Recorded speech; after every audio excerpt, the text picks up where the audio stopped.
आज है 4 जून 2026 दिन गुरुवार। नमस्कार, दिल्ली न्यूज में आपका बहुत बहुत स्वागत है। चलिए देखते हैं आज की 25 फटाफट काम की और महत्वपूर्ण बड़ी खबरों को। पर इससे पहले वीडियो को लाइक करना बिल्कुल न भूलें। मुख्यमंत्री डिजिटल शिक्षा योजना में छात्रों को मिलेंगे फ्री लैपटॉप, चयन प्रक्रिया तय।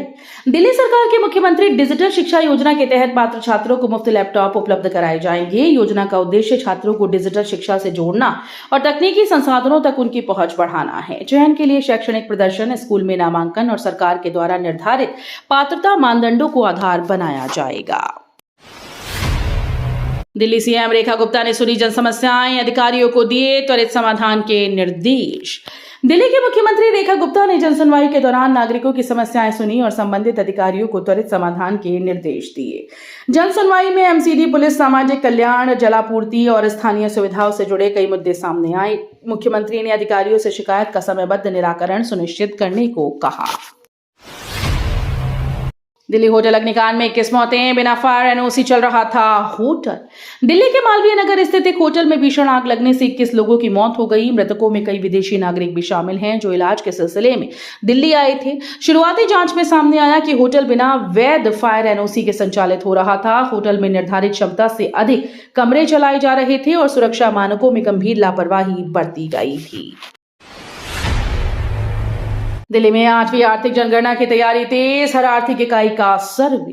दिल्ली में 8वीं आर्थिक जनगणना की तैयारी तेज हो गई है। इस जनगणना के तहत व्यापार, उद्योग, कृषि, सेवा क्षेत्र और अन्य आर्थिक गतिविधियों से जुड़ी सभी इकाइयों का विस्तृत रिकॉर्ड तैयार किया जाएगा। सर्वे के माध्यम से रोजगार, कारोबार, आर्थिक गतिविधियों से संबंधित महत्वपूर्ण आंकड़े जुटाए जाएंगे। अधिकारियों का कहना है कि ये डेटा नीतियां बनाने और विकास योजनाओं को बेहतर ढंग से लागू करने में मदद करेगा। मालवीय नगर अग्निकांड पर एलजी साख जांच के आदेश, दोषियों पर कार्रवाई तय। दिल्ली के मालवीय नगर अग्निकांड को लेकर उपराज्यपाल ने उच्च स्तरीय बैठक की और मामले की विस्तृत जांच के आदेश दिए। बैठक में राहत, बचाव और सुरक्षा व्यवस्था की समीक्षा की गई। एलजी ने स्पष्ट कहा कि घटना के लिए जिम्मेदार लोगों की पहचान कर उनके खिलाफ सख्त कार्रवाई की जाएगी। साथ ही भविष्य में ऐसी घटनाओं की पुनरावृत्ति रोकने के लिए सुरक्षा मानकों का पालन सुनिश्चित करने के निर्देश दिए गए। मालवीय नगर अग्निकांड के पीड़ितों के लिए पीएमओ ने मुआवजे की घोषणा की। दिल्ली के मालवीय नगर अग्निकांड के बाद प्रधानमंत्री कार्यालय यानी पीएमओ ने पीड़ितों के लिए मुआवजे की घोषणा की। हादसे में जान गंवाने वाले लोगों के परिजनों को आर्थिक सहायता दी जाएगी, वहीं घायलों को भी राहत राशि प्रदान की जाएगी। प्रधानमंत्री नरेंद्र मोदी ने घटना पर दुख व्यक्त करते हुए शोक संतप्त परिवारों के प्रति संवेदना जताई है। दिल्ली सरकार आज घर से काम करेगी, मंत्री और कर्मचारी रहेंगे वर्क फ्रॉम होम। दिल्ली सरकार की कार्यशैली में आज बड़ा बदलाव देखने को मिलेगा। मुख्यमंत्री रेखा गुप्ता के नेतृत्व में अधिकांश मंत्री, अधिकारी, कर्मचारी घर से काम यानी वर्क फ्रॉम होम करेंगे। ये कदम ईंधन बचत और यातायात का दबाव कम करने के उद्देश्य से लागू की गई नीति का हिस्सा है। दिल्ली सरकार पहले ही सप्ताह में 2 दिन वर्क फ्रॉम होम व्यवस्था लागू कर चुकी है। मालवीय नगर अग्निकांड पर केजरीवाल चिंतित, मासूम लोगों की मौत पर जताया दुख। दिल्ली के मालवीय नगर अग्निकांड पर अरविंद केजरीवाल ने गहरा दुख व्यक्त किया। उन्होंने कहा कि मासूम लोगों की मौतें बेहद चिंताजनक हैं और ऐसी घटनाएं पूरे समाज को झकझोर देती हैं। केजरीवाल ने पीड़ित परिवारों के प्रति संवेदना जताते हुए घायलों के जल्द स्वस्थ होने की कामना की। उन्होंने कहा कि घटना की निष्पक्ष जांच होनी चाहिए और यदि किसी स्तर पर लापरवाही सामने आती है तो जिम्मेदार लोगों के खिलाफ कड़ी कार्रवाई की जानी चाहिए। मालवीय नगर अग्निकांड पर सियासत तेज, भारद्वाज ने सरकार पर साधा निशाना। दिल्ली के मालवीय नगर अग्निकांड को लेकर राजनीतिक बयानबाजी तेज हो गई। आम आदमी पार्टी के नेता सौरभ भारद्वाज ने सरकार पर सवाल उठाते हुए कहा कि पहले विवेक विहार अग्निकांड में कई लोगों की जान गई थी लेकिन जिम्मेदारी तय नहीं हुई। उन्होंने आरोप लगाया कि फायर सेफ्टी व्यवस्था में गंभीर खामियां हैं और बार बार ऐसी घटनाएं सामने आ रही हैं। भारद्वाज ने मालवीय नगर हादसे में 21 लोगों की मौत पर दुख जताते हुए जवाबदेही तय करने और सख्त कार्रवाई की मांग की। दिल्ली में अब घर बैठे बनाए नया राशन कार्ड, मोबाइल से आसान आवेदन। दिल्ली के लोगों के लिए राहत भरी खबर है। अब नया राशन कार्ड बनवाने के लिए सरकारी दफ्तरों के चक्कर लगाने की जरूरत नहीं। नागरिक अपने मोबाइल फोन से घर बैठे ऑनलाइन आवेदन कर सकते हैं। पूरी प्रक्रिया को सरल और डिजिटल बनाया गया जिससे करीब 10 मिनट में आवेदन पूर्ण किया जा सकता है। इस सुविधा से समय की बचत होगी और लोगों को अधिक पारदर्शी सेवाएं मिलेंगी। गाजियाबाद में मदरसे पर चला बुलडोजर, भारी पुलिस बल की मौजूदगी में कार्रवाई। गाजियाबाद में प्रशासन ने एक मदरसे पर बुलडोजर कार्रवाई की है। भारी पुलिस बल की मौजूदगी में भवन को जमींदोज किया गया। अधिकारियों के अनुसार कार्रवाई संबंधित नियमों और प्रशासनिक आदेशों के तहत की गई। मौके पर सुरक्षा व्यवस्था कड़ी रखी गई ताकि किसी प्रकार की अप्रिय स्थिति न बने। कार्रवाई के दौरान प्रशासनिक और पुलिस अधिकारी लगातार निगरानी करते रहे। दिल्ली के ओजोन में कार्रवाई तेज, खतरे में पड़ सकती हैं कई संपत्तियां। दिल्ली में ओजोन यानी ओपन जोन क्षेत्रों में अवैध निर्माणों के खिलाफ कार्रवाई तेज हो गई। कई इलाकों में बुलडोजर अभियान चलाया जा रहा है, जिससे संपत्ति मालिकों की चिंता बढ़ गई। प्रशासन ने लोगों से अपनी जमीन और भवन का जोन स्टेटस जांचने की अपील की। यदि कोई संपत्ति ओजोन में आती है और नियमों के विरुद्ध निर्मित है तो उस पर कार्रवाई हो सकती है। वीडियो में बंगाल सीएम को बीफ ऑफर करने वाली महिला गिरफ्तार, मामला गरमाया। सोशल मीडिया पर वायरल एक वीडियो को लेकर विवाद बढ़ गया है। वीडियो में एक महिला द्वारा पश्चिम बंगाल की मुख्यमंत्री ममता बनर्जी को कथित तौर पर बीफ ऑफर करने का दावा किया गया था। मामले के सामने आने के बाद गुरुग्राम पुलिस ने संबंधित महिला को गिरफ्तार कर लिया है। पुलिस पूरे मामले की जांच कर रही है और वीडियो की परिस्थितियों की पड़ताल की जा रही है। 2 लाख से ज्यादा पुराने वाहन बंद होंगे, सरकार लाई 5041 करोड़ का प्लान। सरकार ने पुराने और प्रदूषण फैलाने वाले वाहनों को चरणबद्ध तरीके से हटाने की बड़ी योजना तैयार की। इसके तहत 2 लाख से अधिक ट्रक और बसेस को सड़कों से हटाया जा सकता है। वाहन मालिकों को राहत देने के लिए 5041 करोड़ रुपए का रिप्लेसमेंट प्लान बनाया गया है। इस योजना का उद्देश्य प्रदूषण कम करना, सड़क सुरक्षा बढ़ाना और आधुनिक वाहनों को बढ़ावा देना है। दिल्ली पुलिस को मिली 32 नई पीसीआर एमपीवी, सुरक्षा व्यवस्था होगी और मजबूत। दिल्ली पुलिस की आपातकालीन प्रतिक्रिया क्षमता को मजबूत करने के लिए 32 नई पीसीआर मल्टीपर्पज व्हीकल यानी एमपीवी बेड़े में शामिल की गई। इन वाहनों के जुड़ने के बाद राजधानी में तैनात पीसीआर वाहनों की कुल संख्या 889 हो गई। आधुनिक सुविधाओं से लैस ये वाहन पुलिस की त्वरित कार्रवाई और गश्त व्यवस्था को और अधिक प्रभावी बनाएंगे।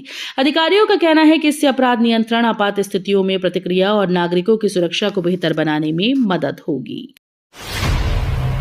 दिल्ली में 5 साल में 4.5 मीटर से ज्यादा गिरा भूजल स्तर। दिल्ली में भूजल स्तर लगातार चिंता का विषय बनता जा रहा है। पिछले 5 वर्षों में राजधानी का भूजल स्तर 4.5 मीटर से अधिक नीचे चला गया। विशेषज्ञों का कहना है कि बढ़ती आबादी, अत्यधिक दोहन और वर्षा जल संचयन की कमी इसके प्रमुख कारण हैं। कई इलाकों में भूजल तेजी से घट रहा है, जिससे भविष्य में जल संकट गहराने की आशंका बढ़ गई। विशेषज्ञों ने जल संरक्षण, रेन वाटर हार्वेस्टिंग और भूजल पुनर्भरण के उपायों को प्रभावी ढंग से लागू करने की जरूरत बताई है। दिल्ली एनसीआर में जून की सूखी शुरुआत, जल्द बदलेगा मौसम, बारिश के आसार बढ़े। दिल्ली एनसीआर में जून की शुरुआत फिलहाल अपेक्षाकृत सूखी रही, लेकिन मौसम विभाग ने जल्द बदलाव के संकेत दिए। आईएमडी के अनुसार 3 और 4 जून के दौरान दिल्ली, नोएडा, गुरुग्राम, गाजियाबाद में हल्की बारिश, गरज चमक और तेज हवाएं चल सकती हैं। इससे लोगों को गर्मी से राहत मिलने की उम्मीद है। मौसम विभाग ने कुछ इलाकों के लिए येलो अलर्ट भी जारी किया। एयर इंडिया फ्लाइट में टूटा सीट आर्मरेस्ट, यात्री ने उठाए गुणवत्ता पर सवाल। सैन फ्रांसिस्को से दिल्ली आ रही एयर इंडिया की एक फ्लाइट में सीट का आर्मरेस्ट टूटा मिलने पर यात्री ने नाराजगी जताई। सोशल मीडिया पर साझा की गई तस्वीरों के साथ यात्री ने एयरलाइन की गुणवत्ता और रखरखाव व्यवस्था पर सवाल उठाए। उन्होंने पूछा कि आखिर क्वालिटी कंट्रोल कहां है। मामला सामने आने के बाद विमान सेवाओं की सुविधाओं और रखरखाव को लेकर चर्चा तेज हो गई।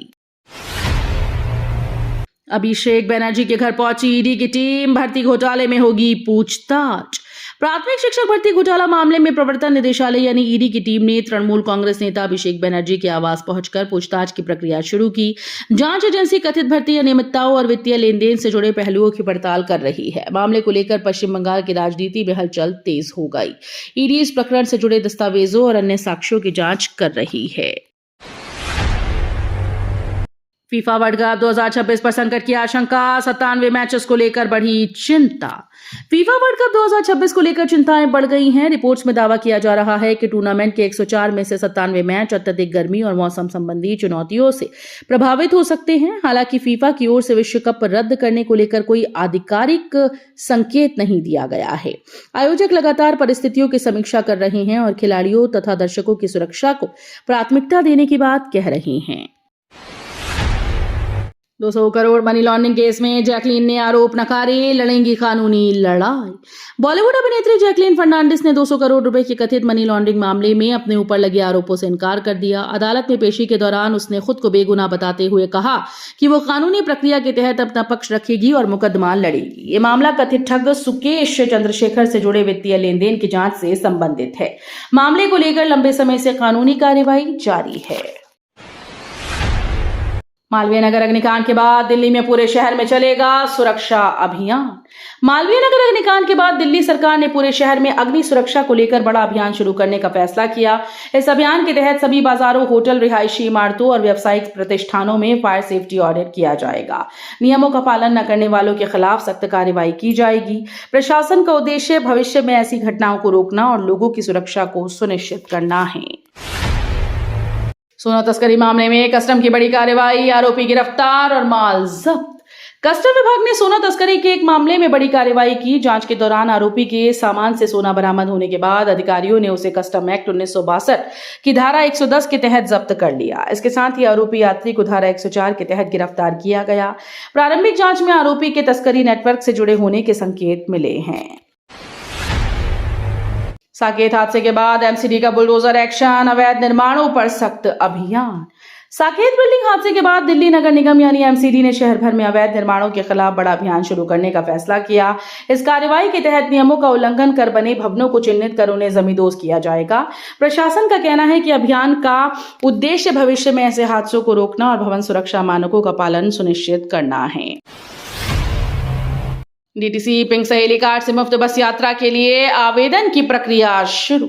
दिल्ली में डीटीसी बसेस में मुफ्त यात्रा के लिए पिंक सहेली स्मार्ट कार्ड की आवेदन प्रक्रिया शुरू कर दी गई। इस कार्ड के माध्यम से महिलाएं और ट्रांसजेंडर यात्री डीटीसी और क्लस्टर बसेस में बिना टिकट सफर कर पाएंगे। आवेदन के लिए आधार कार्ड, पासपोर्ट साइज फोटो और मोबाइल नंबर जरूरी हैं। इच्छुक लाभार्थी निर्धारित केंद्रों जैसे डीटीसी डिपो या संबंधित सरकारी कार्यालयों में आवेदन कर सकते हैं।